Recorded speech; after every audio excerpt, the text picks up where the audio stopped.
प्रधानमंत्री नरेंद्र मोदी के नेतृत्व वाली सरकार ने साल 2047 तक विकसित भारत की नींव को मजबूत किया है। मोदी सरकार का 11 साल का कार्यकाल सेवा, सुशासन, गरीब कल्याण को समर्पित रहा है। मोदी राज आधुनिक भारत का स्वर्ण काल माना जाएगा। 2047 तक भारत विकसित राष्ट्र होगा, सुपर पावर बनकर विश्व में नंबर 1 हो जाएगा। ये सभी बातें केंद्रीय मत्स्य पालन, पशुपालन और डेयरी मंत्री SP सिंह बघेल ने धर्मशाला में कही हैं। उन्होंने कहा है कि मोदी सरकार ने रक्षा बजट में बढ़ोतरी की है। पूर्व में देश के कई जिले नक्सलवाद से प्रभावित थे, लेकिन वर्तमान में नक्सलवाद अंतिम सांसें गिन रहा है। नक्सली घटनाओं में 70% की कमी आ गई है। उन्होंने कहा कि भारत वर्तमान में दूध उत्पादन में विश्व भर में नंबर 1 है, जबकि मत्स्य पालन में भारत विश्व में दूसरे पायदान पर पहुंच गया है।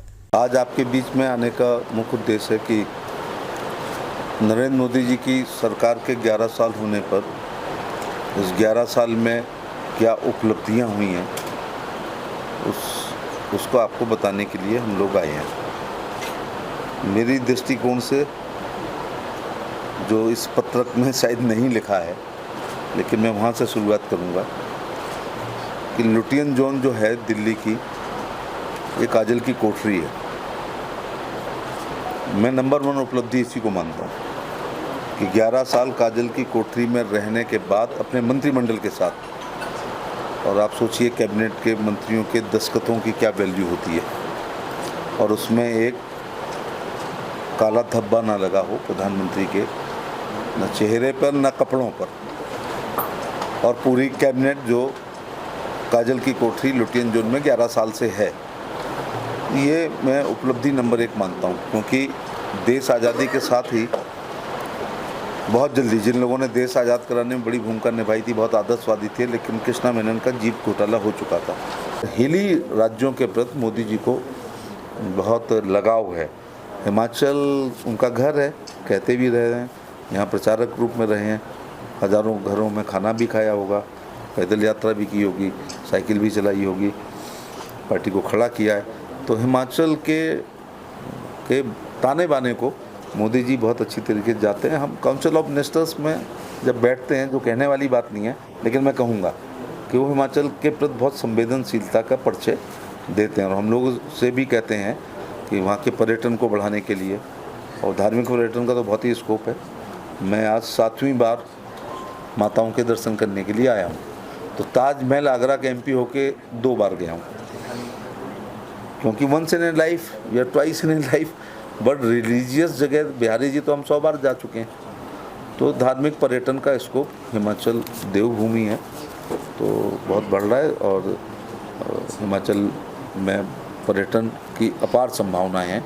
हम भारत सरकार के सभी मंत्री अपना कुछ ना कुछ एक काम हिमाचल राज्य में करना चाहते हैं। पिछली 3 बार जब तक ऑपरेशन सिंदूर नहीं हुआ था, तब तक भी नरेंद्र मोदी जी के नेतृत्व में केंद्र सरकार 3 बार सरकार बना चुकी है। इसलिए ऑपरेशन सिंदूर निश्चित तौर से मिलिट्री, जिसमें army, air force, navy, paramilitary force ही लड़ते हैं, लेकिन एक कुशल नेतृत्व राजनीतिक भी होना चाहिए, जो नरेंद्र मोदी जी में भरपूर हैं। जो अपनी दिवाली, मैं तो नहीं समझता देश के सभी प्रधानमंत्रियों ने दीपावली अपने बीवी बच्चों के साथ मनाई, या नहीं होंगे बच्चे तो परिवार के साथ मनाई, लेकिन नरेंद्र मोदी जी जब से प्रधानमंत्री बने हैं अपनी दिवाली जवानों के साथ मनाते हैं। तो जो फौजें शांति काल में पसीना बहा लेती हैं, उन्हें युद्ध काल में खून बहाने की आवश्यकता नहीं पड़ती है। हमारे रक्षा मंत्री, प्रधानमंत्री के कुशल निर्देशन में हमारी फ़ौजें हमेशा तैयार रहती हैं, और अब हम ना 62 वाले हैं और ना 71 वाले हैं। अब अभी हमारी एयरफोर्स ने दिखा दिया है, बहुत सी चीज़ें राष्ट्र हित में नहीं कही जाती हैं, लेकिन ये तो पाकिस्तान से पूछो कि कितने साल पीछे चला गया। डेयरी के लिए जो भी राज्य सरकार प्रस्ताव भेजेगी, भारत सरकार उसको जरूर मानेगी। हमारा मंत्रालय उपलब्ध करा रहा है सब्सिडी रेट पर, कृत्रिम गर्भाधान फ्री में करेंगे, AI हमारा पैरावेट जाके करेगा, किसान की सहमति होगी तो एक तो AI से ही अच्छी होता है, लेकिन AI with sex sorted semen, जिसमें 90% फीमेल पैदा होंगी तो दूध की नदियाँ बह जाएंगी। 3 साल में हर किसान के घर के दरवाजे एक बढ़िया गाय होगी। राज्य सरकार को जो भी प्रोजेक्ट भेजेगी कि मोदी जी की सरकार एक ऐसा चश्मा लगाती है जिसमें यूपीए और एनडीए उनको एक सा दिखाई पड़ता है विकास के मामले में। देखिए, किसान अपनी आय, प्रधानमंत्री जी ने जो कहा है कि दुगना का कहा है, वो खेती से नहीं हो सकता है। वो उन्नत किस्म की खेती, पशुपालन, मुर्गी पालन, मछली पालन, सुअर पालन, बकरी पालन, drip irrigation, sprinkler irrigation, organic खेती, प्राकृतिक खेती, और एक अनुरोध करना चाहूँगा, नैनो यूरिया और नैनो डीएपी इस्तेमाल करेंगे तो एक ही बोरी में 60 रुपये बचेंगे और एक में 250 रुपये बचेंगे, और जेब में लेके जाओ, ट्रांसपोर्ट का पैसा भी बचेगा। इन तरीक़ों से किसान अपनी आय को दुगना कर सकता है। यहाँ पर कोल्ड वाटर वाली एक मछली होती है, ट्राउट, उसको हम लोग बढ़ावा देंगे। पर्यटन का ये हो सकता है कि राज्य सरकार प्रस्ताव भेजे जहाँ पर कंपोजिट एक ही क्लस्टर के रूप में एक्वा पार्क हो मछली का, लोग उसे देखें। कुछ प्राकृतिक खेती, कुछ ऑर्गेनिक खेती, फूलों की खेती, फलों की खेती, औषधि खेती, ये ऐसे करें तो एक मेडिकल टूरिज्म भी होता है ना, आयुर्वेद का यहाँ बहुत संभावना हो सकती है। फिशरीज में हमने हिमाचल को 5.17 करोड़ का प्रोजेक्ट अप्रूव किया है national fishery infrastructure development board के द्वारा। हाँ, हिमाचल के लिए फिशरीज एंड एक्वाकल्चर के लिए इंफ्रा डेवलपमेंट फंड के लिए 5.11 करोड़ दिया है। नेशनल लाइव स्टॉक मिशन के लिए फीड फॉडर के लिए दिया है। राष्ट्रीय गोकुल मिशन यहाँ पर भी लागू है, उसमें ब्रीड इम्प्रूवमेंट के लिए, एम्ब्रियो ट्रांसप्लांट के लिए हम लोग काम कर रहे हैं।